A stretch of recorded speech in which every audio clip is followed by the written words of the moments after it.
Përshëndetje, mirë se erdhët tek episodi e Arbër, sa jemi 22 jemi bo shumë episode, sot kemi një emër shumë të madh, por do të kalojmë pastaj tek do ta shihni nga titulli kush është, po unë do ta prezantoj me ja dy fjalë që kam përgatit.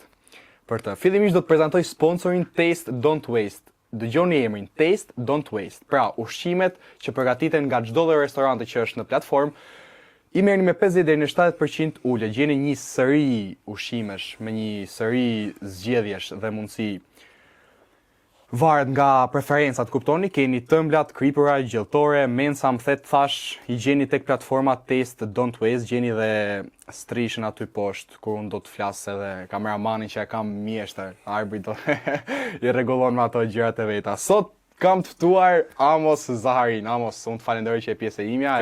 Kënaqësi. Realisht e vlerësoj shumë ftesën e pranuar. Faleminderit. Amos, tash unë çdo podcast e nis me një pyetje që as nuk e kam përgatit, as thjesht më vjen në mend me natyrshëm, po. Po, faktikisht unë ta bona ai çik në fillim, po ta bëj, po të pyes në kamerë tani. Të kemi pa që del në për intervista, po një herë në disa kohë. Po. A ka ndonjë arsye? Po arsyeja është siç ta thash edhe më parë, fakti që nuk dua që të jem vazhdimisht i pranishëm në botën mediatike.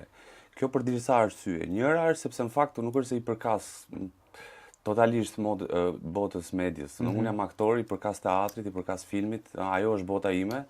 Shpesh herë pastaj më duhet të dal ndonjëherë nëpër televizione, qoftë për të reklamuar një pjesë të re që do vëm teatr ose për të bërë reklam një filmi, ose ndonjëherë edhe për të folur për jetën personale, po nuk është ky qëllimi kryesor normalisht. Kështu që përpiqem që nga, le të themi, nëse vijnë 4 ose 5 oferta, njerëz t'i them po dhe 3 ose 4 t'i them jo, se e shtyp për më vonë. Kjo është ideja. Kjo është. Po nuk dua të jem vazhdimisht aty që njerëzit thonë po. Po pra, doli kjo dhe e kuptoj. I qartë. Amos, si nisi rruga jote e aktrimit? Në fakt, kur e mendoj, ka disa piketa, si me thënë, ku më kanë shtyr mua që t'jem pjesë e aktrimit. Njëra për tyre ishte fakti që kur mamaja ime Ylka shkonte në teatr dhe i jepte shfaqje, më merrte edhe mua me vete, sepse për momenti nuk ishte se ku të më akomodonte, ku të më linte. Kështu që ishte detyruar të më merrte me vete. Qartë. Dhe ka pasur një shfaqje në Rinoceronti, më duket, bëhet fjalë tu në 96-ën, dhe luan të Fatosela Ylka Muji, domethënë ishin luan emrat të mëdhenj të teatrit shqiptar.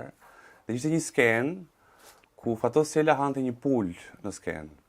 Dhe u shkoja gjithmonë shfaqje sepse pjesa që bete nga pula dilte jashtë skenës dhe nuk e konsumonte kërkush, dhe u shkoja gjithmonë dhe shkoja taja pulës. Dhe kjo ishte një nga arsyet që shkoja gjithmonë në teatr. Pastaj pasioni lindi në mënyrë graduale, kur isha 12 vjeç, Armand Bora i thot mamas që kemi një rolin e një djalit vogël në një film me metrazh shkurtër që jam duke bërë. Ato kishte qef Ambosit vinte ta provonte, shkova, e provova si eksperiencë. Po pëlqeu me thënë me të vërtet shumë, dhe pastaj u shkëputa nga aktrimi për pothuajse një dekadë, po jo tamam, do diku te 7-8 vite. Dhe në atë kohë isha student në Akademinë Marubi dhe Eno Milkani më thotë që jam duke bërë prap një film me metrazh të shkurtër ose metrazh të mesëm, diku te 30-40 minuta. Do visha bësh rolin kryesor, shkova dhe aty mendoj se ishte momenti që me të vërtetë i thash vetes, mbase kjo është diçka me cilën duhet merrem. Atë tërë është shkëndia e parë, si më thon. Shkëndia, jo, nuk ishte shkëndia e parë, po ishte ai momenti ku me të vërtetë fillova të bindesha që mbase mund ta bëja këtë gjë. Se aktrimi është një profesion shumë i pamëshirshëm, do të thotë nëse ti nuk bën për këtë punë. Të njëjtët fjalë që më ka thënë Eritan Liçaj. Ka thënë vërtetën në fakt, sepse të nxjerr totalisht zbuluar nuk është një punë që ti e bën, nuk e di, një punë zyre që do merresh me një burokracia ku ta di unë se çfarë, dhe edhe po se bëre mirë punë e madhe ta rregullon dikush. Në skenje vetëm nuk do t'ja di kërkush se djali apo vajza e cili ti je, është lëkura jote që përballet me publikun. Dhe nëse publiku dhe njerëzit që merren me këtë punë thonë që si e bër këtë punë, si e bër këtë punë. Kuptoj. Pak a shumë një pyetje të radhës, pak e zbulu. Amos, duke qenë që je pjesë e një familje artistësh, atë ka ndihmu apo të ka vendosur më shumë presion mbi supe?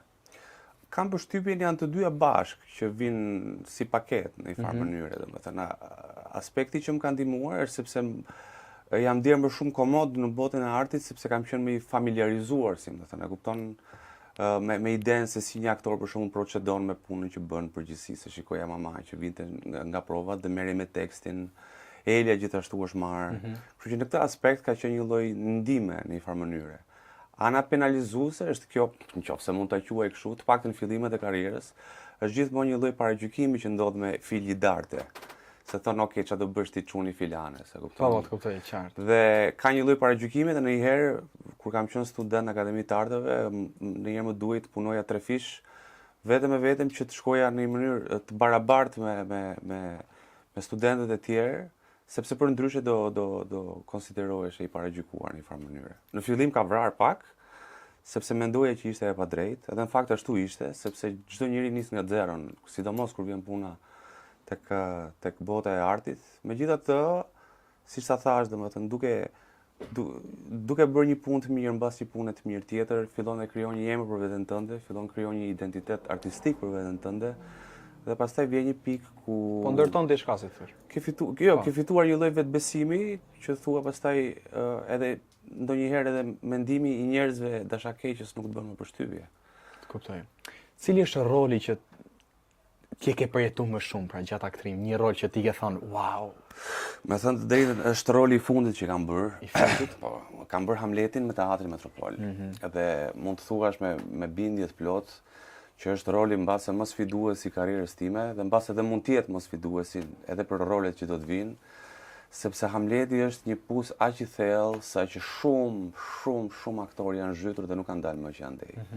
Vetëm të jetosh me Hamletin është një sfidë e arzakonshme, është një rol që të lë pa gjumë, është një rol që të konsumon, është një rol që merr nga ty dhe ajo që të kthen mbrapsht është asgjë, në kuptimin që nuk merr një lloj benefiti shpirtëror, si më thënë, po ai të zhyt aq thellë dhe është i rrezikshëm sepse të fut në një botë depresioni, ankthi, iluzioni, hakmarrje, domethënë ka kaq shumë dilema ky si personazh dhe është roli më i vështirë që më kam bërë, qoftë edhe nga ana teknike, sepse Hamlet është një nga kryeveprat e Shakespeare-it, nuk diskutohet, po është edhe personazhi me më shumë volum skenik se sa çdo lloj personazhi tjetër i shkruar në historinë e dramaturgjisë botërore.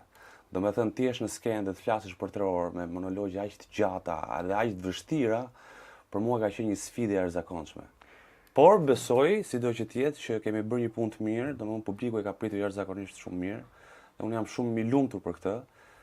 Nuk dua të flas vetëm për veten time, por është një punë ansambli, domethënë aktrimi nuk është vetëm. Aktrimi është një punë që bëhet me shumë kolegë, është punë kolektive. Domethënë që jemi të gjithë në një anije. Dhe unë gjej rastin për t'i falendëruar dhe kolegët e mi të Teatrit Metropol që më kanë ndihmuar jashtëzakonisht shumë dhe kam patur një mbështetje të jashtëzakonshme nga i teatri. Qartë, Amos, sa kohë të duhet ty personalisht pra që të futesh brenda personazhit? Ta marrësh personazhin për vete, si të bëhem njësh me personazhin. Të bësh njësh, të bësh njësoj. Pra që mos të dalloni nga njëri tjetri. Po, e kuptoj çfarë thua. Varet siç e thashë edhe më parë nga personazhi. Ka personazhe për shembull komedie që ti kënaqesh dhe futesh shumë shpejt në karakter, sepse ka të bëjë shumë edhe vështirësia se sa kompleks është një personazh. Kur ke të bësh me personazhe të një farë, se fjala vjen, e ke shumë më të lehtë të futesh brenda atij botë kuptimi, sepse vetë personazhi është shkruar në atë mënyrë, pastaj ke edhe personazhe si Hamleti, Macbethi, ku ta diun se çfarë, që kërkojnë kohë më të gjatë, kërkojnë më shumë nga vëmendja jote që të arrish në atë pikë. Qartë. Sipas këndvështrimit tënd, si mendon ti, a vlerëson artistat sa duhen këtu në Shqipëri? Le të themi që ka një elitë artistësh, i quaj elitë sepse në kuptimin që ndiqen masivisht nga njerëzit. Këta janë njerëz me të vërtet artistë shumë të suksesshëm, si nga ana e famës, si nga ana e monetare, si nga ana e jetës që bëjnë. Ka edhe artistë të tjerë që në fakt nuk janë mbase aq të njohur dhe aq të dëgjuar, po që përpiqen të bëjnë gjëra që e ftojnë masin që të mendoj pak më shumë. Sepse në përgjithësi, sot me botën e showbizit dhe me botën e artit në përgjithësi, u jepen gjërat pak në mënyrë shumë të lehtë njerëzve. Dhe njerëzit e duan shumë lehtësinë, nuk duan të lodhen. Gjën e shpejt, gjën e Gjën e lehtë. shpejt, po kuptoj. gjën e lehtë, domethënë që mendon aty del nga kinemaja, Qartë. qesha, mirupafshim. Po ka dhe forma të tjera arti që e ftojnë njeriu që të zhvillohet shpirtërisht, që ti bëj pyetje më ekzistenciale vetes vet. Këto janë të lënë pak në harres. Po kam përshtypjen që kështu është, ka një lloj piramide, po kështu funksionon edhe nëpër botë, nuk është vetëm Shqipëria. Aq më tepër që sot po futemi në një botë ku vëmendja e njeriu sapo vjen apo paksohet. Domethënë ne sot kemi një vëmendje më të shkurtër se sa të një peshku. Shkon diku te 4 sekonda. Duam gjithmonë the next thing, the next reel, the next Reel, po scroll gjithkohë. Scroll gjithkohë. Unë e kap në herë dhe veten time, se nuk po them se unë bëj përjashtim nga masa. Dhe unë një herë çohem në mëngjes dhe e shikoj veten që jam kur s'kam punë, nuk diskutohet, gjysmë ore jam kështu fap. Thu çfarë po bëj? Dhe në fund fare thua çfarë po bëj. Domethënë edhe çfarë përfitova. Nuk është puna vetëm se si po e menaxhoj kohën, po marr gjë mbrapsht nga kjo koha që po kaloj, e kupton? Dhe kjo është pak e rrezikshme. Kjo është pyetja që i bëjmë vetes pra. Absolutisht. Çfarë po bëj me kohën time? Amos, momentin që ty të jepet, se nuk e di si funksionon teatri, kam pas goxha aktor në podcast, ta thash nga zhënësori, po nuk e di si funksionon. Në momentin që ty të jepet roli, pra Amos ti do bësh, po themi, Hamletin. Okay. Mbasi e kryen me sukses. Ç'a ndodh me ty psikologjikisht? Çfarë do të thuash? Domethënë edhe jashtë teatrit, si thosh, e ke pak a shumë prap brenda vetes atë personazhin apo ç'a ndodh aty lart aty? Jo, duhet jetosh me personazhin, sidomos kur vjen puna te një rol si Hamletit. Për shembull, ka role ku ti e bën atë që ti thua, por që mbaron aty kur mbaron shfaqja. Dhe është okay, vjen të nesërmen, ndez motorët dhe çdo gjë fillon nga e para. Kam provuar një herë ta bëj me Hamletin këtë lloj shkëputje, dhe shfaqja për mendimin tim ishte nga më të pakënaqshmet. Okej. Janë disa lloje rolesh që ta kërkojnë në mënyrë të pafalshme që ti të jetosh me to. Nëse nuk jeton me to, kur del në sken, nuk je më ai personazh dhe të duhet kohë pastaj ta rifitosh atë gjë. Kështu që varet shumë nga roli, domethënë aktrimi ka një gjë, të paktën nuk bëhet as edhe një herë i mërzitshëm dhe monoton. Ti me vërtet bën që profesionin e aktorit, po një herë je Hamlet, një herë je Tullaxhi, një herë je hidraulik, çdo zhanër, një herë je po kirurg plastik. Domethënë ti je 700 miliard njerëz në kohra të ndryshme. Dhe kjo është e bukur. Domethënë gjithmonë heq një kostum dhe vë një tjetër. Dhe jeton me atë kostum për një kohë, pastaj e heq, jeton me një kostum tjetër dhe kjo i jep shumë diversitet jetës aktorit. Qartë, kuptoj. Ja sugjeron rinis të merret me këtë fushë? Patjetër që po, domethënë, po kjo ndodh vetëm nëse ka njeriu një thirrje të brendshme që nuk do doja kurrë që të dekurajoja një person që e dëshiron aktrimin dhe ka qef dhe ka këtë thirrjen e brendshme për të marrë me aktrim që mos merrej. Është e vështirë. Por se këtu do edhe pasojat e është e vështirë, sidomos kur je në fillimet e tua, që je i detyruar të bësh shumë kompromise, të ndodh edhe të shkosh të luash për shembull në një shfaqje ose në një film pa asnjë lloj përfitimi monetar. Dhe sidomos nga ana monetare, fillimisht aktrimi është i vështirë sepse ka pengesa shumë dhe nuk ka shumë vëmendje në këtë aspekt. A paguhen mirë artistat sot? Varet nga artistat. Ka artista që paguhen mirë, ka artista që marrin një rrogë modeste dhe jetojnë me atë rrogë. Domethënë e rëndësishme në këtë profesionin tonë është që ti je gjithmonë në treg dhe ti je gjithmonë duke u marrë dhe ti je gjithmonë duke lëvizur. Se unë vetë kam një rrogë bazë, të cilën nuk kanë nevojë ta përmend, por le të themi që nuk është një rrogë e cila ti ai sa meriton. Jo, ai sa të ti përmbushi kërkesat që mund të ketë një njerëz për të shtyrë si thua një muaj. Kështu që nëse unë nuk do bëja projekte private, do ishte shumë e vështirë për mua që të mbijetoja. Okej, absolutisht. Amos, mendon se aktorët janë njerëz më emocional se të tjerët? Pra, po, absolutisht. Okej. Aktorët se të them një histori që më ndodhi me dy shok në kafe, po bëni mohabet për punën e aktrimit, domethënë, shive ata janë artista, edhe doli njëri tha, po ata janë vetëm aty o burr, kur janë jashtë njësoj jemi të gjithë. Ja, shiko Laert Vasilin. Është Laerti është i madh, pe arbër që kur erdhi poshtë ishte komplet nuk e di domethënë. Pikërisht, shiko për shembull Laerti është shembull më i mirë që të tregojë se si janë aktorët se si procedojnë domethënë. Jemi natyra shumë emocionale. Dhe na e kërkon profesionin që ta bëjmë këtë gjë në mënyrë që pastaj kur dalim sken të kemi mundësi të paraqisim. Po a mendoni që A mendon që publiku shqiptar ju kupton mjaftueshëm ju kur dilin në skenë? Apo thjesht vin hajde sa më thonë që Jo, ai është qëllimi, domethënë që net na kuptojnë sa më mirë, prandaj ka një proces dhe ka një strukturë, prandaj bëhen një muaj e gjysmë prova, që çdo gjë që ti bën skenikisht tjetë e justifikuar. Çdo mënyrë se si e drejton dhe adreson një batutë tjetë e justifikuar dhe të ketë një sens logjik, që të spektatorit vinë në mënyrë sa më të qartë tjetë e mundur. Kjo është ideja. Amos, sa ndikon egoja tek aktori, egoja personale që ka? E rëndësishme për mendimin tim është që egoja të jetë gjithmonë aty. Një aktor pa ego nuk e di se sa mund të mbjetoj, por e rëndësishme është që ajo ego të jetë e shëndetshme. Qartë. Sepse më ka rastisur për të kem të bëj me aktorë që dalin në skenë dhe luajnë vetëm për veten e tyre, duan të jenë qendra e botës kur janë në skenë, ndërkohë që siç e tham edhe më parë, aktrimi është një art kolektiv. Domethënë, sa më lart e ngret i partnerin që ke përballë, aq më lart e ngret ai ty dhe ne në fakt ndihmojmë njëri tjetrin që të shkëlqejmë.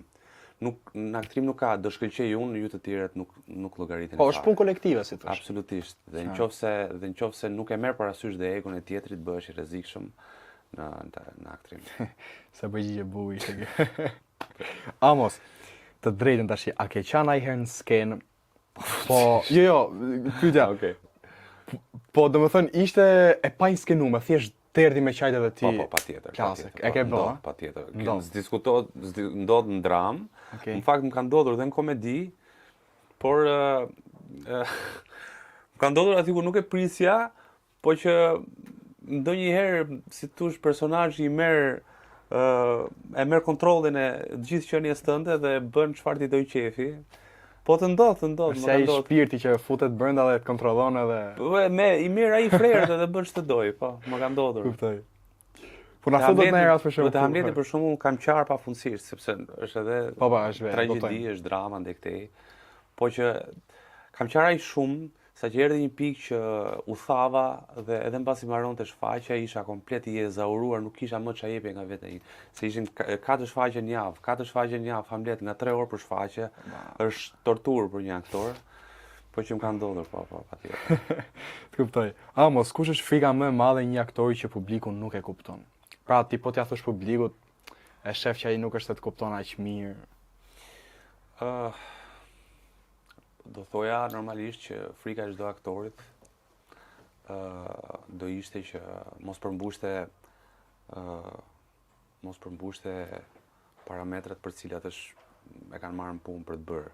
I tjetër është të harrosh tekstin, fjala vjen, që është skandaloze, domethënë më ka ndodhur. Të gjithëve ne na ka ndodhur, kushdo që thotë që si ka ndodhur, thjesht do gënjur, ti je i bindur për këtë gjë. Dhe krijohet një boshlik aq i madh brenda teje sa të pyesësh si e ke emrin ti nuk di të përgjigjesh. Është total blackout. Nuk di kush je, nuk di çfarë po bën, thjesht shikon partnerin që ke në skenë dhe thuaj inshallah po më shpëton ky, se tjetër për mua nuk e di se çfarë do ndodhi tani. Të ndodh dhe kjo, të ndodh, për shumë njerë më ka ndodhur që bëja një akrobaci në skenë, duhet kërceja kështu dhe ti hapja këmbët sparkat në ajër, dhe për çudi u grisë pantallon. Dhe ka qesh gjithë sallë e gjysmore. Po që janë ndodhin edhe gjëra të tilla të papritura, po kjo është edhe e bukur e teatrit në përgjithësi, është gjallë, është aty bashkë me ty, domethënë ti ndjen djersën e aktorit, ndjen pasigurinë e tij, ndjen sigurinë e tij, ndjen afshet e tij, ndjen frikrat, pasionet, çdo gjë. Edhe ndonjëherë je i hapur që këto gjëra të ndodhin, se jo çdo e keq që vjen për keq. Ndonjëherë janë edhe si surpriza të bukura që të ndihmojnë të zbulosh diçka të re dhe ta shikosh atë situatë nga një këndvështrim i ri. Qartë. Cila është një shfaqje, tash nuk e di a do të më thosh Hamleti, po ta bëj pyetjen. Cila është një shfaqje që ti ke pa dashurinë e publikut, domethënë në mënyrë maksimale që ke thënë, wow, shifa se këta më duan. Po, s'po e përmend Hamletin se e bëm. Po pra, është tryllë mirë. Përpara disa vitesh, përpara viteve të pandemisë, diku nga 2017-a, unë, Genzeneli, Rudina Dembacaj, Alessia Xhemalaj dhe 2 aktorë të tjerë që janë zëvendësuar me kohën, prandaj s'po e përmend emrat, bëjmë një shfaqje e cila titullohet Boing Boing. Boing Boing, po, ishte një komedi e cila thyu rekordet mbas Pallatit 176. Kjo është komedia më e parë dhe më e suksesshme në mbarë historinë e teatrit në Shqipëri. Kemi dhënë mbi 200 e disa shfaqje, po njerëzit rinin në këmbë, na kanë parë njerëzit në shi, si kur i jepnin nëpër shfaqje, nëpër ambientet hapura. Po, qartë. Njerëz që vinin dhe e shikonin edhe në këmbë, njerëz që vinin e shikonin nga 4 a 5 herë shfaqjen. Domethënë ka qenë një sukses i jashtëzakonshëm. Dhe dhe unë aty kam ndjerë se sa shumë e deshte publiku, jo vetëm Amosin dhe po të gjithë trupën. Po gjithë gjën. Po gjithë edhe gjithë shfaqjen. Aty me vërtet kam ndjerë një dashuri të jashtëzakonshme të publikut. Pra që s'do harrosh kurrë. Po, edhe ti thua njeriu për këtë momenti. Dhe Amos, a mund të jetë një aktor i madh dikush që nuk ka përjetuar shumë emocione në jetë? Nuk e besoj. Se beson. Jo, Okay. për shembull, japonezët kanë një postulat, po themi, që thotë që deri në moshën 60 vjeçare ti je thjesht student dhe mbas moshës 60 vjeçare ti mund ta quash veten aktor. Dhe kjo është pikërisht arsyeja. Ti ke nevojë të përjetosh shumë gjëra në mënyrë që të kesh diapazonin e dur, që të kesh gjitha mjetet e duhura, që të kesh mundësi pastaj të luash atë lloj roli dhe të jesh një aktor i kompletuar. Unë ndjej vetë te vetja ime, për shembull, nëse Amosi pothuajse 40 vjeç, po ta krahasoj me Amosi 28 vjeç, janë pothuajse dy aktorë të ndryshëm, sepse aktrimi nuk është vetëm çështje talenti, është edhe çështje përjetimi të jetës. Duhet i kalojë njeriu një kalvar gjërash në jetë, jo vetëm momentet e bukura, por sidomos momentet e vështira janë ato që na definojnë dhe që krijojnë karakterin ton. Kështu që jam i bindur që eksperienca është shumë e rëndësishme në profesionin ton. Qartë, të bëj pyetje fundit për pjesën e aktrimit. Yes. Pastaj kalim tek rubrika Showbizi, po. Showbizi. Amos, tash kjo do të ngacmoj e çik. Sa duhesh. Cili është roli që më kot që ti ke bën ajo që ti thu, po çmu desh më.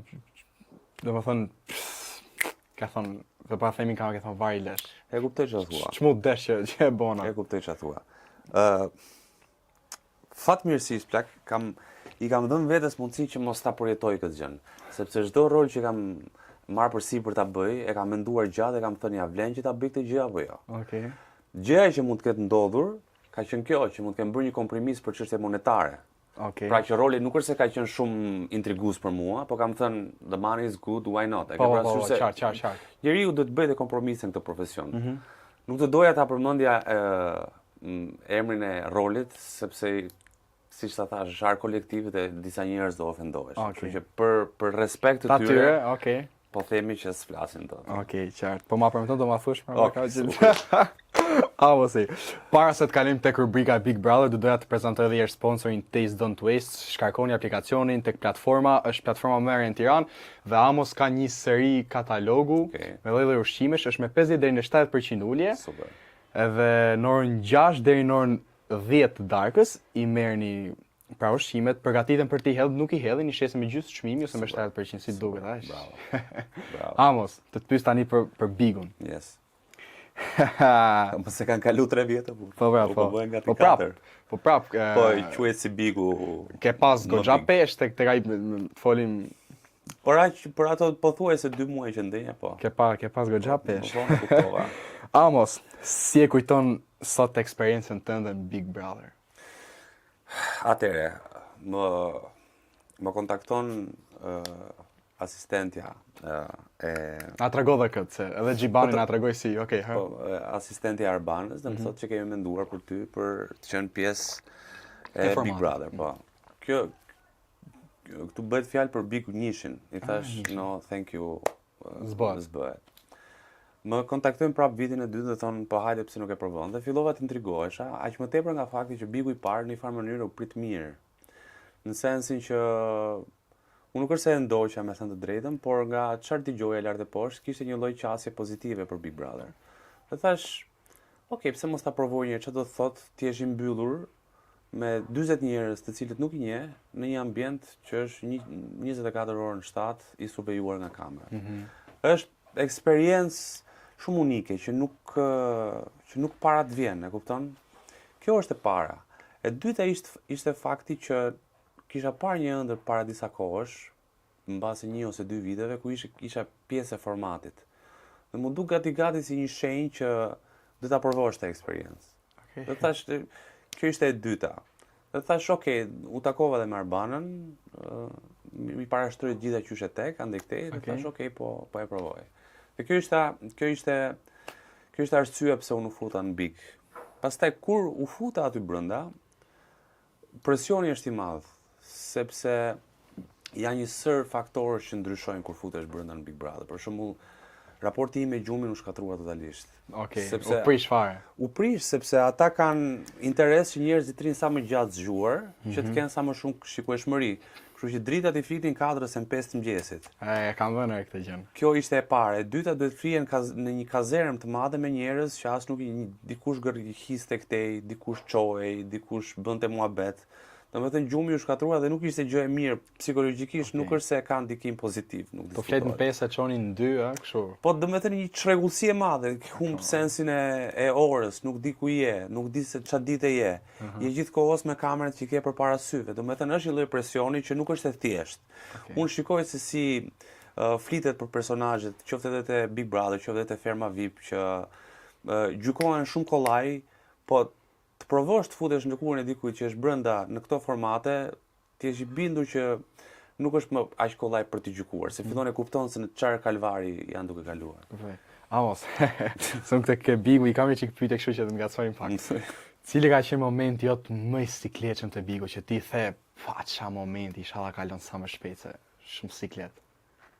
Në një moment shumë i vështirë që ti e përjetove dhe the Kanë kaluar shumë kohë, me thënë drejtën. që them me vete çam zuri.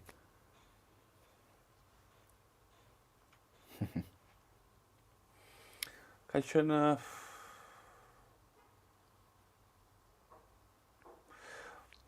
mbase ka qenë një episod kur e gjeta veten duke u zënë për budalliqe dhe nuk e mbaj mend se duket se ka qenë një lojë që bëhej jashtë e oborri i Bigut, ku u kërkua personazheve që duhet të bënin, më fal për shprehjen, bënin çiçin aty. My man. Po. Edhe i thash pse nuk e dhe më fal se Mos e vrit me flit si. e futin edhe i dhier jeni që jeni. Dhe unë ndjeva shumë siklet se si po pranojnë nga të gjithë që është një gjë krejtësisht E normale. normalizun. Dhe unë normalizu totalisht tash me vete si jemi në televizion o valla, Është domethënë të mërshme. tjetër gjë kur je me shokët edhe Po, qartë, shkon aty qartë. te cepi, who fucking cares. Po, qartë. Po kur je në televizion domethënë çfarë po i ofron njerëzve. Aty jam ndje shumë siklet, me thënë drejtën. Qartë. Amos, atë ka rënduar fakti që njerëzit gjykojnë karakterin tënd nga reality show, pra nga Bigu në këtë rast. Po që Se ma i mend që po e di që nga masakruar pak. Jo masakru, po nuk e di domethënë. Piles, ajo që shoh sot është që të paktën janë zbut pak. Do masakra vazhdon, po tonet janë më tulura, se e shikoj se si E masakrohen. ke edhe pak, do të them diçka, të jemi sinqert, kam help, se do kaloj pak më vonë, po do ta them këtë. Do ta bëj pyetjen prap. Holland Story dje që ti do jesh i ftuar. Edhe më shkruanin në shok. Pse Amosi? Pse ky negativi? Ti se mamën ke Bigu. Ky shajti bëri atë. Pse djema futuni në këpucët e ti, futuni aty i thash, se realisht un kam shok që kanë qenë ke Ferma, ke Bigu, i njoh shumë një personal rri për ditë me ta dhe të njëjtën gjë që ti po më thua thon dha ata. Dhe pranej kur nuk, domethënë janë raste të rralla që unë i gjykoj ti je i bindur, ti je i bindur për një gjë tjetër. Që ky është thjesht çështje tifozliku. Nuk do në një format të tillë populli ka nevojë për një hero, ka nevojë për një antagonist, ka nevojë për një neutral. Edhe këto bën seleksionimin e vet. Po që thua që negativi që Kashari ka bër, un po të them që aty o shar dhe o zhbër dhe nga të tjerë, pafundësisht. Po çështja është kujt ja lejon publiku këtë gjë dhe kujt nuk ja lejon. Domethënë kur shan X individ thon po shumë keq se shau ande këtej. Kur shan dikush tjetër thon po shumë mirë ja bëri. Pra, domethënë këtu problemi nuk është se pse shave. Problemi është kush shau dhe kë. E kupton, domosht pra ne po them, është çështje është tifozlik. Është si me qenë stadium që bën cheer për njërin dhe nuk bën për tjetrin, kaq. Po, qartë, punë tifozliku. Ja. Amos, nëse do ta kishe Luiz Ellin përballë në këtë moment, çfarë do t'i thojë dhe çfarë do diskutonit? Unë me thënë drejtë që kur kam mbaruar Big Brother, nuk kam patur absolutisht asnjë lloj kontakti. Zero me Luizin, a? Zero. Jeni pa në rrugë, Jemi shkëmbyer një herë kur kam qenë teatr, erdhi pa një shfaqje, u pam nga larg, por nuk është se Fare. nuk kemi ruajtur asnjë lloj komunikimi me Luizin. Okej. Kështu që nuk e di domethënë. Kam përshtypjen që krisja ime me të filloi që kur ishim brenda. fillimisht unë nisa me hap shumë të mirë me Luizin, mendoja që ishte një djalë që do i përshtatej natyrës sime si jam, se kupton. Pastaj me kalimin e kohës kuptova që jemi natyra shumë ndryshme, nuk du fare ta gjykoj se çfarë bëjmë me jetën e vetë, shpuna vet nuk I don't care. Po aty e kuptova që jemi natyra shumë ndryshme, kështu që Amos. Jo, po qesh se më kujton momentet që keni pas aty me njëri tjetrin. Amos. Po në vend të Luizit, të kishe përballë Olta Gixharin, çfarë do t'i thoje, çfarë do diskutonit? Ke kontakt me Oltën? Me Oltën kam kontakt kur takohen, në sensin po kur takohen. Takoni shëndetshëm? Patjetër patjetër. Po me Oltën nuk është se lëm takim, hajde të takohemi këtu. Okej, thjesht rastësia. Nëse rastis për shembull në një lokal me Oltën, mund të ulemi dhe të bëjmë një dorgallat me njëri tjetrin. Po nuk është se jemi shok në sensin që flasim gjithkohës telefon, që shkëmbejmë po ta di unë çka ka ndodhur me jetën tonë etj. Po pse se deri diku ne e pam ke Bigu dhe e pam reagimin e Oltës kur ti dole nga shtëpia dhe ishte reagim me thënë drejtë nuk kishte ndodhur në Big Brother. Ja ta shpjegoj arsyeën pse. Okej. Kur je aty brenda e kupton se sa vetëm je. Dhe kur ke një person që e njeh nga jashtë dhe ke një raport mirë, ai personi të bëhet një shtyllë ku ti të mbështetesh. Për shembull, unë po njësoj, pavarësisht se nuk kam reaguar si Olta, po njësoj mërzita shumë kur doli Bjordi nga Bigu. Erdhi ndonjë 2 javë dhe kur erdhi, unë u gëzova shumë. Sepse gjeta pjesën atë të tribus tënde. Si thosh një member të grupit tënde, kupton? Atë membri që mungonte. Po, domethënë një person me cilin ti ke mundësi të bësh një bisedë, që të ndihesh komod, që të bësh një dorgallat, që të kuptohesh që ti je në një tjetër frekuencë. E kur Bjordi erdhi, unë u kënaqja shumë se thash, okay, një shok, e kupton? Dhe kur iku u mërzita po aq shumë. Se nuk e prisja nga Bjordi sepse mendoja që do rinte gjatë, erdhi ndonjë 2 javë dhe iku. Iku, e kam. Dhe iku shumë shpejt. Dhe u mërzita jashtëzakonisht shumë. Dhe kam përshtypjen edhe kjo ka qenë edhe për Oltën, se aty vetmia peshon shumë. Nuk është një lloj vetmie siç mund të jetë këtu jashtë, që ti e zgjedh vetminë dhe të pëlqen edhe. Për shembull, unë jam shumë komod në vetminë, më pëlqen që një pjesë të konsideruar në kohës time ta kaloj me veten time. Qartë. E kupton, kurse atje është luftë. Këto formatet janë luftë. E kuptoj se në atë momentin kur dole ti, Olta tha një moment nuk e dia më mend që tha bëra shumë gabim që erdha. Do thënë këtë detaj nuk e mbaj mend, po mbaj mend që ul aty po qante nesër është një detaj. Po viral fakti që ajo. Ajo pra, ai është momenti që tha bëra shumë gabim që erdha. Ndoshta mos ndikoi kjo pjesa e ikjes tënde, po. Po në farë mënyrë. E prisje me të thënë drejtë unë mbaj mend si tani një Arber, kemi qenë duke pa familjarisht. Edhe ti ke qenë në nominime atë vajzën ja harroj emrin. Djola me Djolën. Edhe Djola është e dalë me noni kur Arbana thot Amos. Po, është vërtet. Të betohem ti ke pas surprizën atë natë. Të betohem nuk e di. Askush nuk e priste. Fare, zero. Edhe ishim gjithë domethënë edhe babi që s'e shef çfarë ndodhi, si doli Amosi, edhe. Rastisën e herë që futesha brenda te kjo dhoma e rrëfimit, dhe rria edhe me orë të tëra, ku në një farë mënyra shpreja që nuk po e përballoja dot si situatë. Kjo ishte njëra. Nuk është se e morën parasysh vetëm këtë gjë. Kishin ndodhur disa gjëra tjera që si duket e pantë arsyeshme që Amosi duhet largohet. Okej. Një koment që pata bër në përdhëmb, se mbaj mend tash. Për produksionin apo? Jo, për një person që ishte brenda formatit, se s'dua përmend emra. Dhe ishte surprizë, po që në një farë mënyrë për mua ishte një lloj lirimi edhe shqirimi, sepse më në fund mund të merrja frym lirisht. Kuptoj. Fiksa the kët për të kaluar te pyetja rradhës. Si e përballove ti daljen tënde? Ku ti je koshient që je masakruar në çdo detaj, domethënë komentet ishin lum. Po, e mbaj mend. Edhe mbas 3 vitesh më komentuan edhe than pse Amosi. Po, okay. Si e përballove? Si nuk ka qenë fare lehtë, me thënë drejtën. Pa me ke fan klubi që shpërtheve një moment që reagove. Po, e mbaj mend, po. Nuk ka qenë lehtë sepse trysnia ishte shumë e madhe. Hekuri ishte akoma shumë i nxehtë.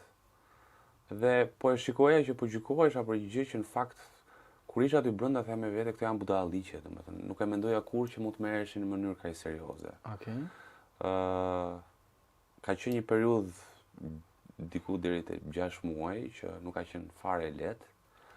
Ka qenë një periudhë depresioni, ankthi, paranojash. Por ja ku jam. Okej. koha kalon, koha shëron çdo gjë. Është ilaçi më i mirë. Është ilaçi më i mirë dhe për më tepër njeriu mëson edhe një gjë tjetër që sido që tjetër rëndësi ka mendimi i njerëzve që të njohin. Rëndësi ka mendimi i njerëzve me cilën ti kalon kohë. Rëndësi ka mendimi i njerëzve që ti do dhe të duan.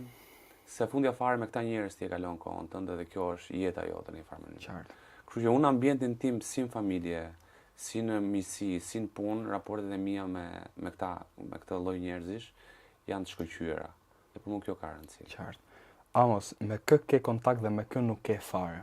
Pra të përgjigjimi të Nga parë. ajo shtëpi. Po, me kë ke kontakt që del, flet, domethënë ose just checking up on each other, më kupton? Absolutely no one. No one. Ma absolutisht asnjëri. Me asnjë s'ke kontakt? Në kontakt po thua domethënë që flas apo që Jo, domethënë me kë ke kontakt që që flet, shoqërohem. po që shoqërosh edhe që edhe rasti tjetër që thjesht i shkruan ose të shkruan pala tjetër si e ç'a bën. Mbi me asnjëri. Por nëse takohem në rrugë, Shëndetshëm. rastësisht, po shumë shëndetshëm. Okej, Po thuajse me të gjithë. Po që të kem kontakt, që të kem ruajtur lidhje. Jo. Po që s'ke kontakt fare pra, që edhe po ta shohësh në rrugë nuk e pash. Përveç Jo, apo jo? nuk më ka rastis me të drejtën. Okej. Jo, pse dis. Po nëse do të dilte për shembull përpara Luizi ose Kiara ose ku di. Po ja, ta sqarova për shembull një Jo më që tu shkëmbeni të kështu se jo në teatr, kështu domethënë Po, jeni këtë afërsi si puna ime. Po thuaj se në këtë afërsi kemi qenë. Okej. Po, ai ishte po bisedonte me disa të tjerë, unë po Okej. bisedoja me disa të tjerë nga krau tjetër. Qartë, kuptoj. Amos, cili është debati që ty të ka ngel peng, që the shife, po pse s'ja thash kështu ose një debat i fortë. Ka kaluar shumë kohë me thënë drejtën tash. Edhe janë fshi nga kujtesa. Po jo, po janë 3 vjet më. Po. Debati aty ka pas pafundësisht. E unë jam përfshirë në disa prej tyre, jo në të gjitha, biles një pjesë jam përpjekur që t'i rri larg, po që vetë ai lloj formatit kërkon që ti debator sa më shumë, që të zihesh sa më shumë, sepse kjo përbën sensacion dhe kjo i bën njerëzit që të ndjekën me kuriozitet. Pra të nëse shikon vetëm njerëz që shkojnë mirë me njëri tjetrin, që janë si vëllezër dhe çdo gjë shkon bukur dhe nuk ka përplasje, atëherë njerëzit do kalojnë te kanali tjetër. Qartë. Amos, cila është fjala në momentin që ti e ke thënë në atë prime ti e pendu, the pse e thash? S'duhet ta thoja, ose ja thash shumë keq, ose më mirë bëra gabim që ja thash. Apo pra si gjë. Po jo më Që ke reflektuar me veten, ke thënë pse ja thash kështu. Unë kam ofenduar dikë aty brenda Okej. dhe për atë jam bërë pishman, patjetër, Okej. dhe madje kam shprehur publikisht personit që ndjes, po që ka qenë një moment nervozizmi dhe. Okej, kjo është domethënë. Po. Pra të bëhem pishman, po. E kam të thënë. Kuptoj. Përveç Bjordi që për me kush është largimi i banorit që ty të ka prek më shumë? Pra kush është ai banori apo asnjë? Ciao, si i ftohti.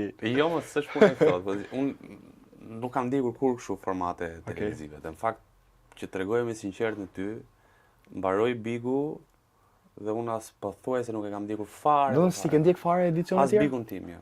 Jo, unë s'po flas për edicionet e tjera, nuk diskutohet. As Bigun tim nuk e kam ndjekur, po thjesht. Shkoja vetëm kur se në kontratë ke që duhet shkosh deri në 3 herë mbasi ke dal, te këto primet që bëheshin që të bëja rolin e opinionistit. Po, qartë. Domethënë këto janë vetëm të herë që unë kam qenë në një farë mënyrë i detyruar që të U ndjes. shkputet totalisht domethënë? Po sepse nuk kanë qenë kurrë në interesin tim. Okej. Sado absurde të duket, nuk e di pse duket Po absurde. po mbo Po habi. nuk është se dhe aq absurde mos ndjekësh format televiziv. Okej. Se për shembull tek Ferma VIP është futur Omiri, Po. të cilin unë e kam shumë kolegët e shumë shok, dhe u bëra kurioz që të shikoja, çfarë Ç'a bën Omiri, po, qartë. Dhe e çova në një prime dhe fillova të dëgjoja vetëm njerëz që ziheshin. Si pazar. Thash, po kakofoni, don çfarë? Kakofoni, sakt. Çfarë po përfitoj, Sakt. kupton? Se të njëjtën gjë para shumë o Arbër na tha dhe Laerti, ishte 4 për mu tha Laerti dhe fare 0. Keni ju aktorët këta s'ka lidhje me. Që nuk Fare, tha nuk ka fare 0 nuk. Aq më tepër, dëgjoj, ka një shprehje amerikane që thon do not get high on your own supply. Një gjë është ta bësh një gjë dhe një gjë është ta ndjekësh ose ta konsumosh. Le të themi që unë s'jam te personat që e konsumoj. E kam bërë një herë, por nuk e konsumoj. Amos, kush luante më pastër edhe kush luante më pisët në atë shtëpi? Për sa i përket lojës, jo si thjesht lojën që... Pyetje plagë. Ha. Sti me çfarë më thon. Sti s'ma beson kur them që unë nuk i ndjek këto po. Jo, tek bigu jo të them. Po te bigu, kush lunte më pastër, kush lunte më pisët. Po më pastër mund të thosh veten për shembull. Apo jo. A më beson kur them që unë s'kam lut një moment në atë shtëpi? S'ke lujt? Okej, domethënë ke qenë vetvetja. Nuk është puna vetvetja, kam qenë vetvetja në ato rrethana. Okej. Kjo është e gjithë. Nuk është so futem me ndaj strategjish se do bëj fare, thjesht ta shijoj. Kisha momente që për shembull takohesha me Oltën, thoshte ama lëvizi çik, luaj çik, më thoshte gjithkohës. Çfarë të bësh këtu? Nuk ke ç'a bën, nuk ke ç'a bën. Po s'ke ç'a bën hece, shkove goxha. Po 2 muaj, domethënë ai format zgjati 4, diku shkova deri në gjysmën rrugës, si më thënë. Po e di që për aq kohë sa ndenja u piketova, si më thënë, si personazh. Nuk kalova te personat që erdhën dhe ikën pa u vënë. Tek personat që lanë gjurmë. Po gjurmë, po. Këfej. Është pyetje këtu, po pak a shumë e folëm kush të ka surprizu pozitivisht dhe negativisht nga pas daljes tënde, ti e theqës. Nuk pata As pozitivisht për shembull që the shive sa isën foli aty, po jashtë. Jo, ha? Po ta thash, po thuaj se nuk jam takuar, po thuaj se me asnjërin nga banorët. Përveç se me Oltën disa herë, kaq. Po kur takoni? Krisin për shembull, ka takova një ditë në rrugë. Si e ç'a bën si i ke punët, në mënyrë shumë miqësore, shumë shëndetshme. Po. Kaq, nuk jam takuar, po thuaj se me asnjëri.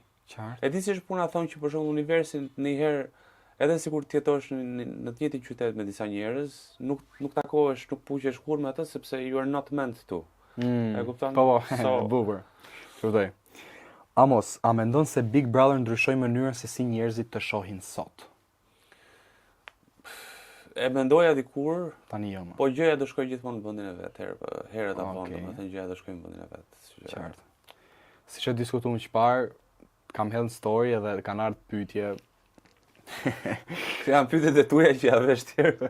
Jo, për zonë janë pyetje me vërtet. Kanë ardhur, po i kam zgjedh 3 domethënë, kanë ardhur disa, po kam zgjedh 3. Okej. Amos, cila puthje skenike të ka pëlqyer më shumë, Dea Michela apo Olta Gixhari?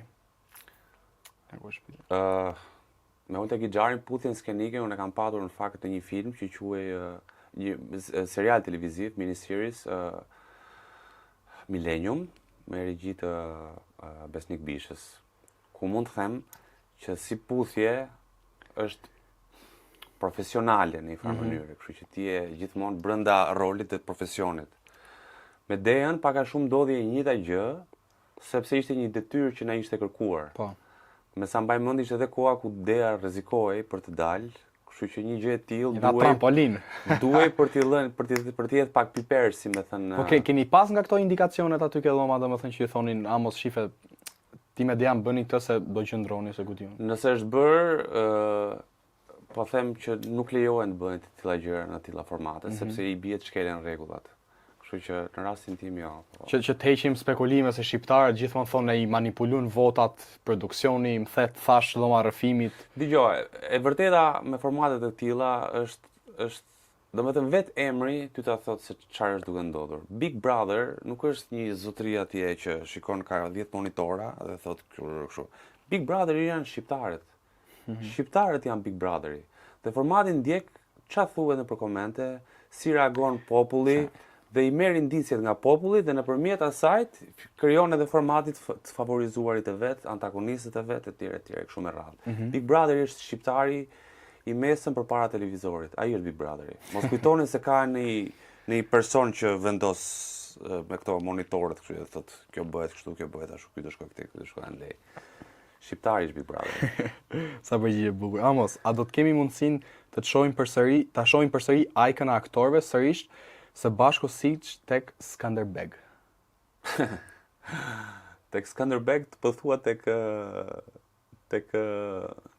seriali. Po, Dgjoj, ishte format shumë i lezetshëm.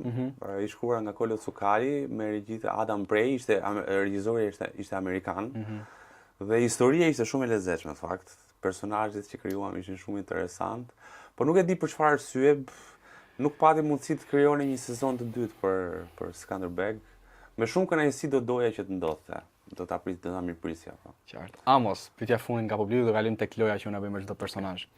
Amos, kush është dikush që e ke si idhull ose model, ndërkombëtar të lutem, dhe jo babai ose profesorja e akademisë?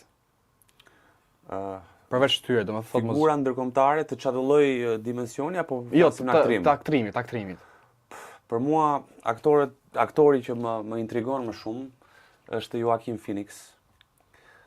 Për faktin sepse ai futet në roleve në mënyrë jashtëzakonisht shumë vertikale dhe zgjedh në përgjithësi të bëj personazhe të cilët kanë dilema shumë të forta ekzistencializmi, që kanë simptomat e një njeriu që jeton në një botë të çmendur dhe si i tillë konsiderohet nga shoqëria si i çmendur personi.